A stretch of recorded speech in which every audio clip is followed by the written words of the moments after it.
Assalamualaikum warahmatullahi wabarakatuh. Saya Fitri Ramadhani, NIM 210511313134, Prodi Bimbingan dan Konseling tahun 2021. Pada kesempatan kali ini saya akan menjawab soal-soal yang telah Bapak share melalui Google Classroom untuk memenuhi tugas UAS landasan pendidikan. Pertanyaan yang pertama, jelaskan pengertian landasan pendidikan dan mengapa seorang guru bimbingan dan konseling harus mempelajari landasan pendidikan.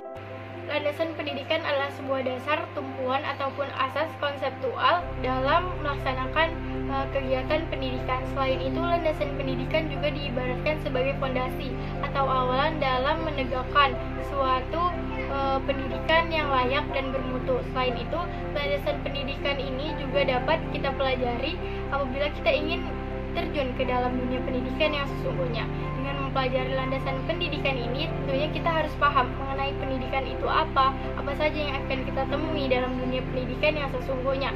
Dan landasan pendidikan ini juga merupakan sesuatu hal yang penting, karena tanpa adanya landasan pendidikan, maka kegiatan pendidikan kita sesungguhnya nanti, atau apabila kita terjun ke dalam dunia pendidikan yang sesungguhnya, maka hal tersebut tidak akan berjalan dengan lancar tanpa mempelajari yang namanya landasan pendidikan.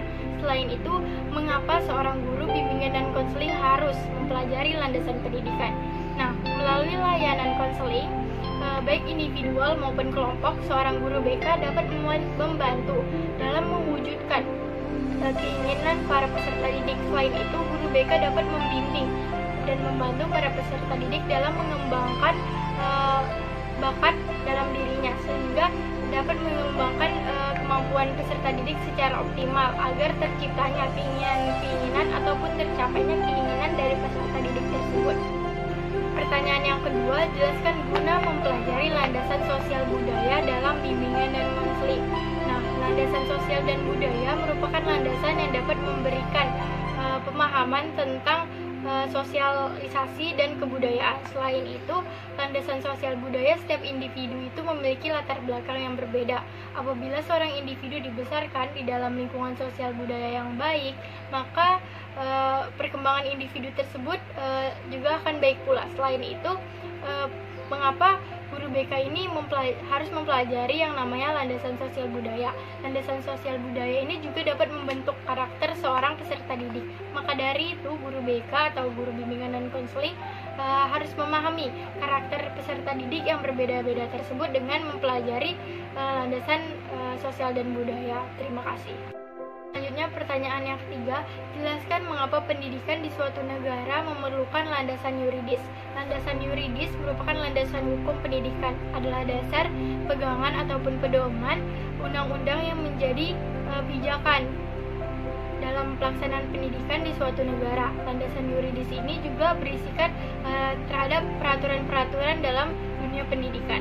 Apabila dalam dunia pendidikan tersebut tidak ada yang namanya landasan yuridis yang mengatur, maka pelaksanaan pendidikan tersebut akan berjalan semena-mena dan sebebas mungkin.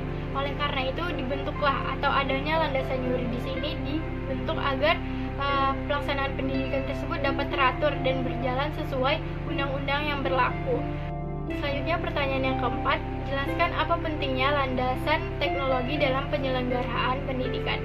Nah, seperti yang kita ketahui dan kita amati bersama, meningkatnya perkembangan teknologi di era revolusi industri 4.0 ini sangat berkembang pesat. Apalagi di masa pandemi seperti ini, semua kegiatan, semua yang kita lakukan itu memerlukan yang namanya teknologi. Apalagi teknologi semakin berkembang pesat, khususnya di dunia pendidikan.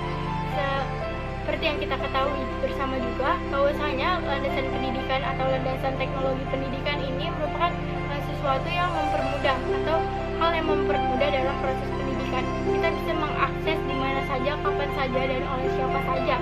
Dalam dunia pendidikan, landasan teknologi ini juga dapat membantu atau membuat hal-hal yang dulunya itu harus dilakukan secara langsung dapat dilakukan melalui adanya teknologi ini. Dan teknologi ini pula dapat membantu atau meningkatkan minat para siswa dalam mempelajari